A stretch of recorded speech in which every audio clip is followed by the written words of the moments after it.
Black Mirror Bandersnatch has just hit Netflix, and the TV's unique premise leaves a lot to unpack from it. The show presents a pick-your-own-adventure style of storytelling that allows the viewers to affect the outcome of the show due to the choices that they make whilst watching it. Reportedly, there's over 312 minutes of footage that is condensed into roughly 90, depending on the plot branches that watchers take. Throughout this video, I'll be breaking down the choices that I made and explaining what I took from the ending. There will of course be heavy spoilers, so if you don't want to know anything about Bandersnatch, then I highly suggest that you turn off now. But for everyone else, I'm Definition, and welcome to the channel where I ruin it so you don't have to.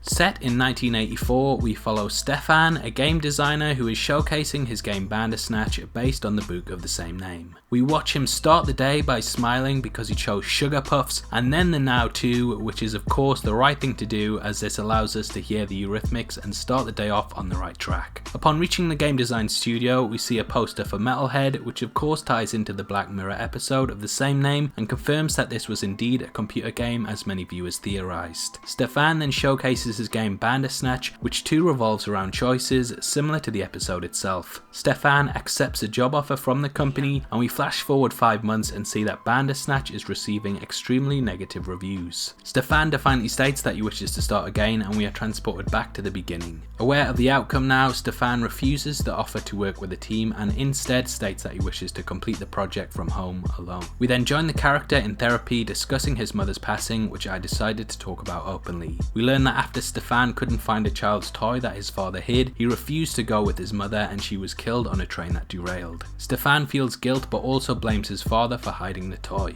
This highlights that even the most meaningless events have grand consequences. When out shopping, Stefan picks up a book called The Lives of Jerome F. Davies, which discusses the biography of the creator of the Bandersnatch book. Stefan uses the perspectives presented in it and redesigns his game. Here I chose shouting at his father instead of destroying the game, as this seemingly was the lesser of two evils, but in the end it caused the character to spiral further into his obsession. This was made worse when I made Stefan refuse therapy and instead had him follow Colin, who makes him take LSD in order to heighten his reality and to help pull him out of the hole he is in design-wise. Colin informs Stefan that time is cyclical and that mirrors allow you to move through time, and through flashbacks we can alter the choices we make to alter the present. Colin proves that life doesn't matter because of the altered paths and commits suicide, which causes Stefan to flash back and choose to go to his therapist instead of chasing Colin. Stefan was medicated, but I chose to flush these instead to focus on the game. When demoing Bandersnatch though, we discover that Colin is missing and that the game is broken.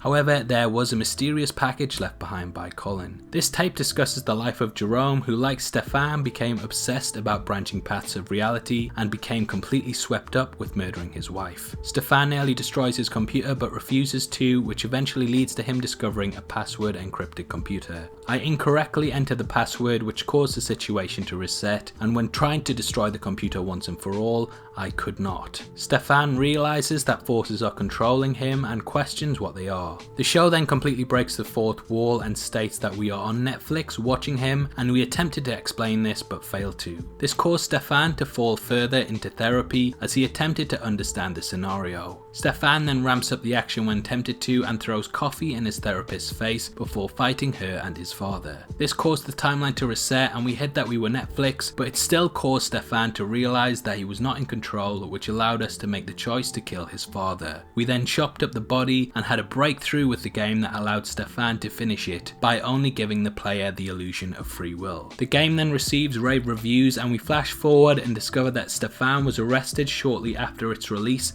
and that Colin's daughter is now a games designer that is developing a game for Netflix based on Bandersnatch. She soon discovers Stefan within the code, trapped and reliving the same choices, destroying the computer in order to stop the events from playing out once more. But maybe it would have had a different outcome had I made different choices. What I love about the show is that it's a true representation of life. Life is just a constant set of choices that all wield different outcomes that will alter the path we walk on significantly. Stefan's life could have easily gone a completely different direction, but due to seemingly insignificant choices, there are completely different outcomes. A Bandersnatch is a fierce mythical creature, immune to bribery and capable of moving very fast, and to me this holds many connotations over the show. Throughout the episode, Stefan is often bribed and tempted with certain choices that he believes will alter his life for the better, even if they have negative effects. In the end though, he is completely corrupted by the knowledge that there is no real choice and that we are all on a path to our ultimate end. It's a genius move that highlights that individuality is an illusion and that we are all more similar than we would care to admit. I absolutely love the show and can't wait to watch it again to see how differently the story could have gone. To me, the episode was absolutely incredible and stands strong as the next step of evolution in television.